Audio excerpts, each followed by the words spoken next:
No sé si los ponentes están todos por ahí, se pueden conectar y vamos a pasar al último punto, el punto de ruegos, preguntas y debate final. He visto que Jesús ya ha ido planteando algunas de las cuestiones planteadas, le ha ido dando respuesta en el chat, pero como también hay personas conectadas en el canal de YouTube y para aquellos que no han ido siguiendo la contestación por parte de Jesús en el chat, vamos planteando algunas de las cuestiones. ¿Estás por ahí, Jesús? Sí, sí, ¿se me oye? Oye, perfecto. Vale, tengo identificadas Si tres quieres preguntas. Si, César, si hay alguna más que me ha saltado, agradezco si me lo puedes recordar. vale, si Eh, quieres, me preguntaban, en primer lugar, sobre el tema del abono anticipado, sobre los requisitos que se piden. Vamos a ver. El abono anticipado, lo único que se necesita es una solicitud, donde lo único que hay que indicar en esa solicitud es lo mínimo que exige el decreto canario de subvenciones y la ley, o sea, es lo mínimo, y es que estar al corriente de obligaciones tributarias y una serie de declaraciones. Y de hecho, generalmente no tenemos ningún problema de ese tipo, y la práctica totalidad de las entidades siempre lo solicitan y no hay ningún problema, o sea, porque les da liquidez y eso nos permite que al poder soltar, disponer de los fondos este año, entregar los fondos, pues nos da más margen de maniobra, ¿no? Y al beneficiario también. Con respecto al tema de los plazos, bueno, les recuerdo, vamos a ver. Se puede incluir cualquier gasto y cualquier actuación realizada desde el 1 de enero de este año 2020, para la convocatoria de 2020. ¿Vale? Y si solicitan el abono anticipado de la actuación, tienen de plazo para ejecutar y para justificar hasta finales del 2021. Esos son los plazos, ¿no? Este año no hay más combinaciones de actuaciones anuales o plurianuales. Ojo, eso es el máximo. Si acaban antes, pues justifican antes y se entrega la documentación antes y ya está. Pero no significa que tengan que esperar hasta ese plazo. nos Y tenía comentaban. una cuestión que era sobre los auditores de cuentas. A ver, eso hace falta en la fase de justificación, o sea, con lo que estoy hablando, en el caso del que apure el plazo, pues hasta finales de 2021. En el caso de las actuaciones de la línea 1 de obra, es necesario que la documentación de justificación, la factura, los justificantes de pago, el pago bancario, los revise un auditor de cuentas que haga un informe. A veces nos solicitan de dónde puedo conseguir los auditores de cuentas. Pues tiene que ser un auditor que esté inscrito en el registro oficial de auditores de cuentas, que se llama ROAC, Instituto, lo tenía por aquí exactamente, pero bueno, buscan con las iniciales ROAC y es ese registro oficial de auditores de cuentas. Cualquiera de esos ¿sabes? Está habilitado, y no obstante, de información adicional, el Servicio Canario de Empleo tiene un censo, aquí en Canarias tiene un censo de auditores, y eso ya es una cuestión de mercado, de que seleccionen ustedes el que más les interese y que lleguen a un acuerdo. Para nosotros, con que cumplan esos dos requisitos es suficiente. Eso sí, el informe tiene que tener el contenido que establece en nuestras bases reguladoras. Bueno, si quiere alguien eso, que me escriba un correo, yo le indico, o lo puedo poner cuando mande la ponencia, Perfecto. el extracto con las condiciones, igual que el enlace a la página web donde estarán las memorias. Muy bien. Si quieres nos pasas el enlace y nosotros con Sí, el papel de cuando documentación. mandamos las ponencias, lo podemos circular. Muy bien, mira, nos pregunta también Beatriz Hernández si en el caso del gerente se requiere algún tipo de formación en concreto. Bueno, sí, yo le puedo comentar que debe ser una persona profesionalmente cualificada. Hablamos de una formación profesional superior o incluso universitaria que tenga conocimientos en dirección de empresas, en gestión de mantenimiento, experiencia en búsqueda de subvenciones y tramitación de solicitudes y bueno, ya que contamos nosotros aquí con un gerente, pues sí, Javier, si nos puedes comentar incluso qué formación tienes tú, que eres gerente. La mía es un poco disonante porque yo realmente soy maestro de primaria, entonces no tiene mucho que ver. Oh, bueno, pues Me reconducí ya técnicamente, soy técnico en prevención de riesgos laborales y otros tipos de temas, pero yo venía del ámbito empresarial, patronal, había trabajado en determinados proyectos con la Cámara de Comercio, con FEMEPA, FEDRE, ya llevaba años en ese gestionando también asociaciones de zonas comerciales abiertas y demás. Y en mi caso fue la experiencia lo que se valoró más, ¿no? Entonces, bueno, realmente, pues eso es un poco el criterio del que van a contratar, que tienen que mirar experiencia y formación y un equilibrio. Yo destaco que la experiencia es muy importante porque el gerente se va a enfrentar inicialmente a una tarea muy complicada desde el punto de vista, digamos, entre comillas, comercial, de venderle a todos los propietarios de la zona industrial las bondades del ente de conservación como tal, que es una figura poco conocida y demás, y no es fácil, y yo las recuerdo muy bien, esas visitas a cada uno de los propietarios a explicarles el tema cuando los encuentras sumidos en un estado de ánimo, de pesimismo y de rechazo ya a cualquier tipo de iniciativa después de a veces de décadas de abandono institucional, de promesas incumplidas, etcétera. Y eso fue especialmente duro. Como en mi caso yo esa parte, esa experiencia la tenía, pues la pude sobrellevar mejor y pude llevar a cabo esa labor con éxito,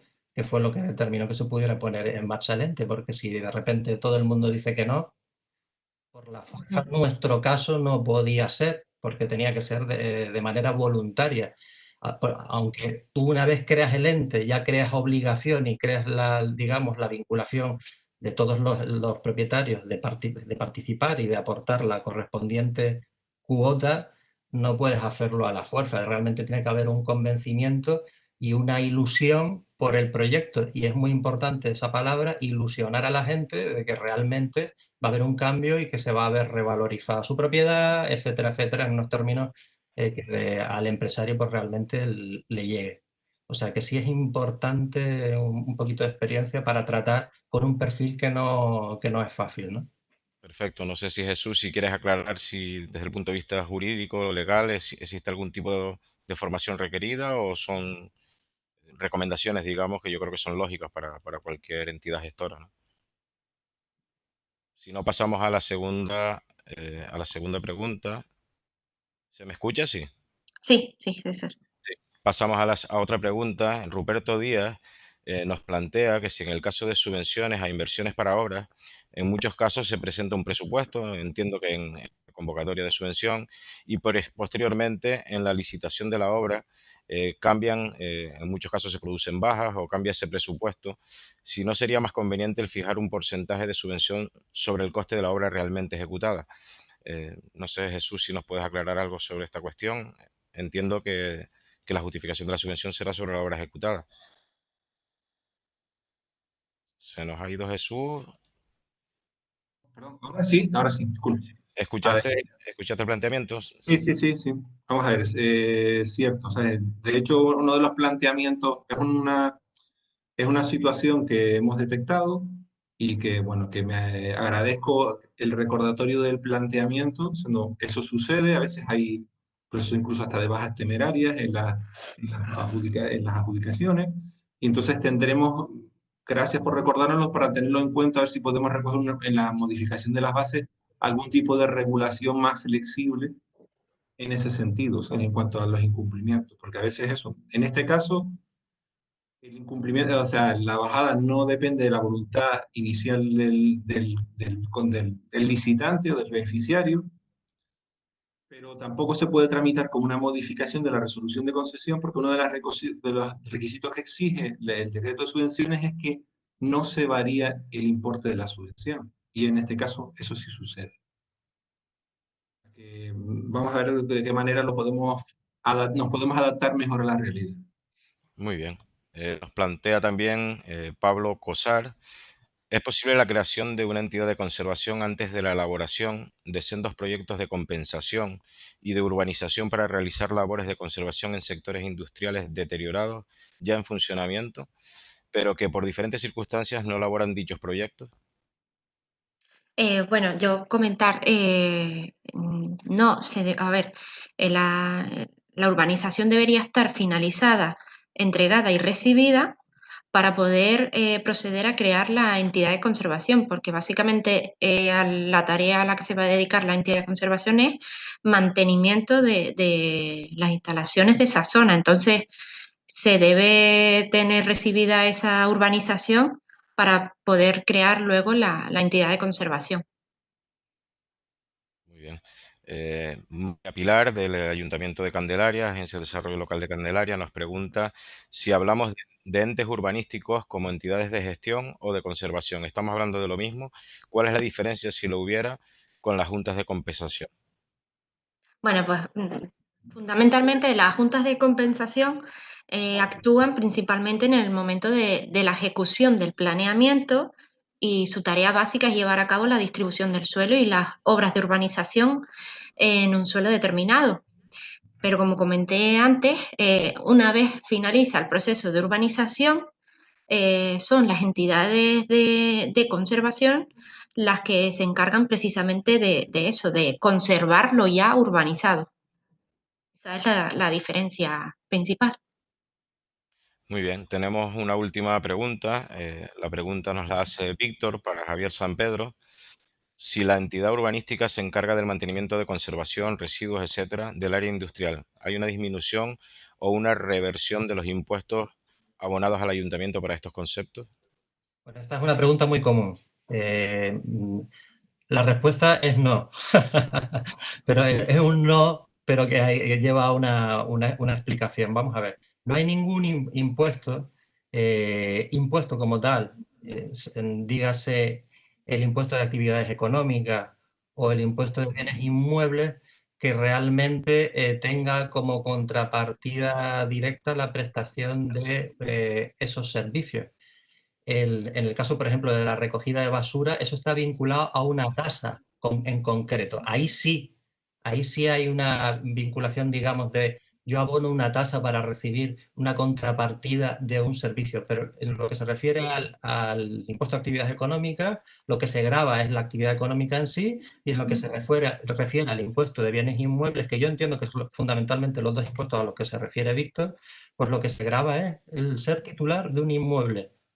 Punto. Entonces, que haya una reversión o minoración del impuesto se puede conseguir mediante la mediación, la negociación a través del propio ente con el propio ayuntamiento. Tal fue también nuestro caso. Yo mismo negocié con el ayuntamiento de Telde que el área industrial, al haber constituido un ente urbanístico y estarse haciendo cargo del mantenimiento y conservación de la urbanización, se nos cambiara en el impuesto de actividades económicas de la primera categoría, que era la que más pagaba, a la cuarta categoría, que era la de menor gravamen, digamos, porcentualmente. Y eso trajo consigo una disminución importante del impuesto de actividades económicas para todas las empresas ubicadas en el parque.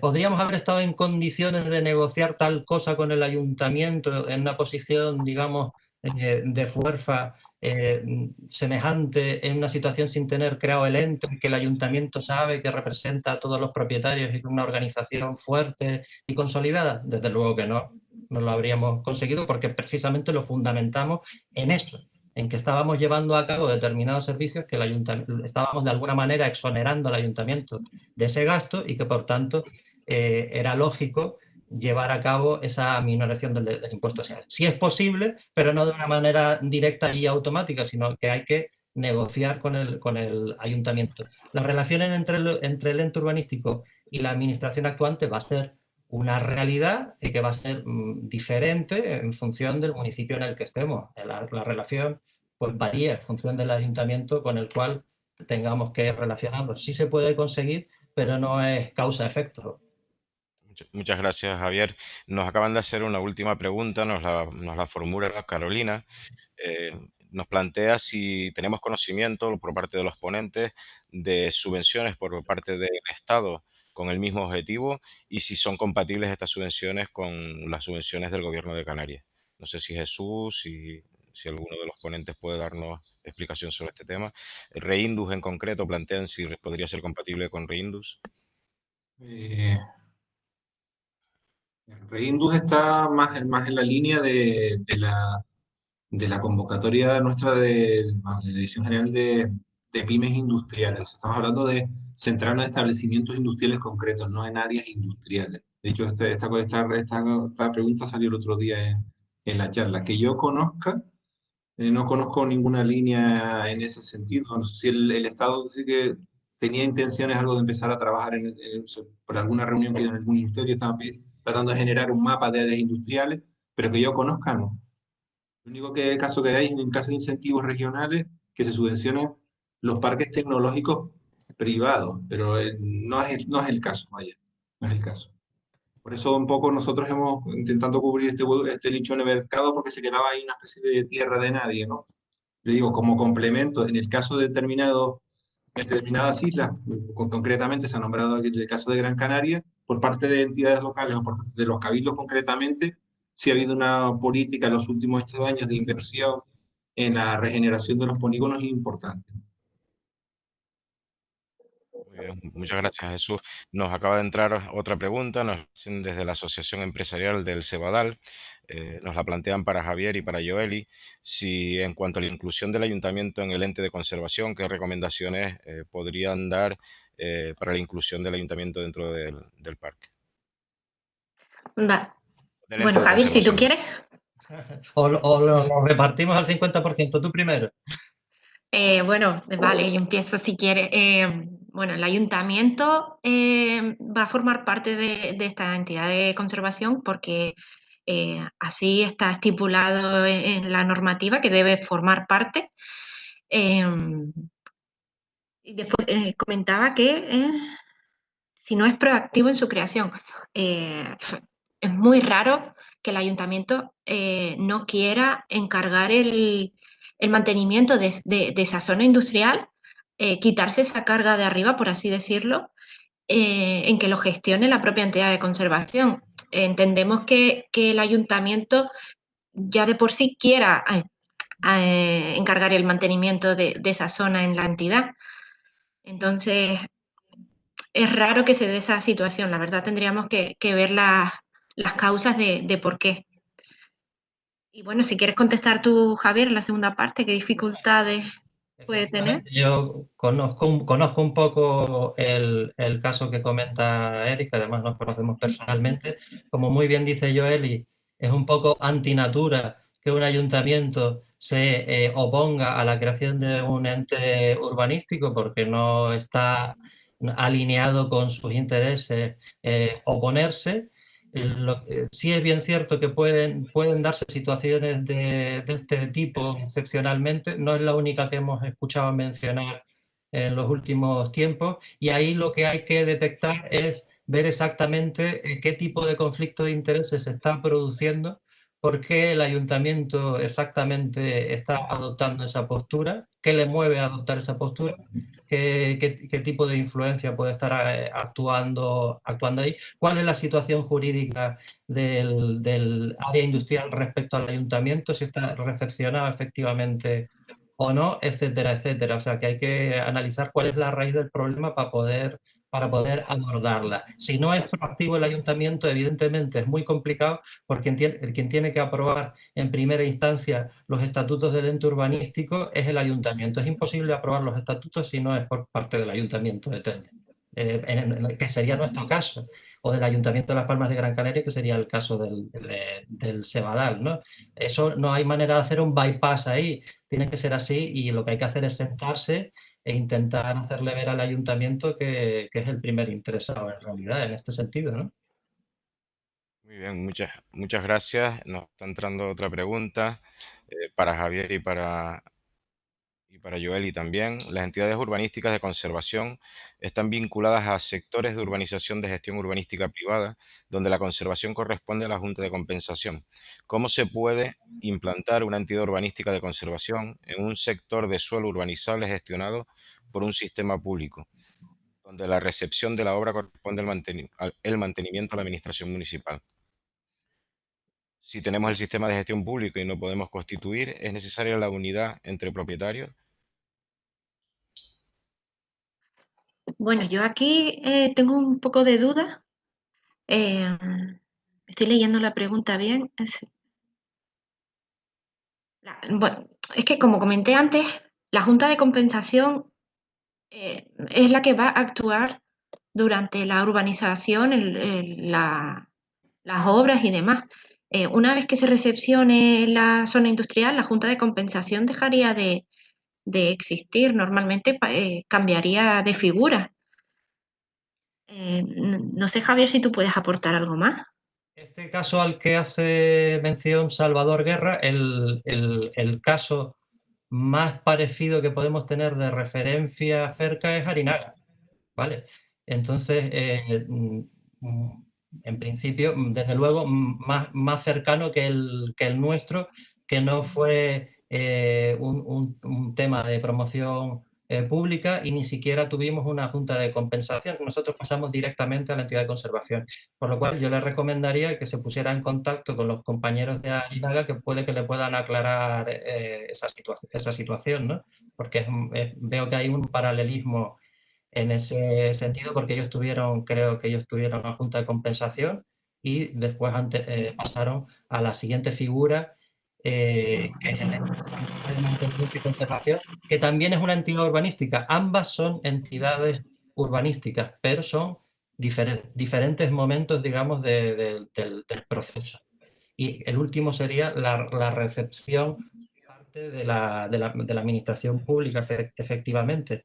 Lo que ha ocurrido en todo el territorio nacional es que una figura que en principio se antojaba de carácter provisional o acotado en el tiempo, se ha visto con la experiencia que la gestión por parte de los entes urbanísticos es mejor que la gestión pública, porque nos permite alcanzar estándares de calidad muy superiores a los que nos proporcionaría la gestión pública. No porque necesariamente la gestión pública sea mala, sino porque actualmente las exigencias, digamos, de calidad, de valor añadido que se demanda en el mercado por parte de las empresas que buscan un lugar donde implantarse es superior a lo que la gestión pública o los servicios públicos del día a día de mínimos nos pueden ofrecer. Y eso es lo que ha hecho que una figura que era de carácter temporal, que era el ente urbanístico, se consolide como una figura de gestión, digamos, indefinida, ¿vale? Entonces, yo les recomendaría que se dirigieran a los compañeros de Arinaga a ver si pueden arrojar algo de luz a su caso concreto, ¿no? Muchas gracias Joel y muchas gracias Javier. Vamos a a ir dando por finalizado. Antes, vamos a ver si la directora general se encuentra. Antes de nada, en nombre del equipo del Departamento de Innovación del ITC, que hemos estado dando soporte técnico y moderando el evento, darle las gracias a los ponentes. Hemos cumplido rigurosamente el programa. Nos hemos pasado nada más que 3 minutos. Creo que esto es importante en este tipo de seminarios, como decíamos al principio. Darle gracias también a todas las personas que han participado, no solo por participar, sino por mantener los micrófonos cerrados y ayudarnos a que este evento se haya desarrollado así como por los planteamientos y preguntas que han ido formulando. Recordar que las presentaciones y el vídeo del evento se lo pondremos a disposición de todos los inscritos. Y yo, sin más, si tenemos a Yolanda Aluaces, doña Yolanda Aluaces, directora general de Industria, de la Consejería de Industria, Comercio y Turismo del Gobierno de Canarias, le damos la palabra si se encuentra aún con nosotros, que creo que sí, para que Sí, produzca el cierre del evento. Creo que ha sido de un gran interés. Yolanda, te cedemos la palabra y cerramos el evento. pues muchísimas gracias a todos, muchísimas gracias al ITC por la organización y a los ponentes, porque la verdad que, en mi opinión, las ponencias han sido muy clarificadoras y agradeceros a todos que estéis todavía aquí conectados, pero creo que ha sido de mucha utilidad esta jornada y espero que sea para acciones futuras y para colaborar entre todos a que el desarrollo del sector industrial sea posible. Y sinceramente estoy muy contenta con esta jornada porque para mí ha sido, no sé, excelente y de nuevamente gracias a los ponentes por la claridad y por resolver todas las dudas. Y bueno, y muchas gracias a todos una vez más. Así que les deseo lo mejor y vernos próximamente. Un abrazo. Muchas gracias, Yolanda. Damos por finalizado el evento con tu intervención.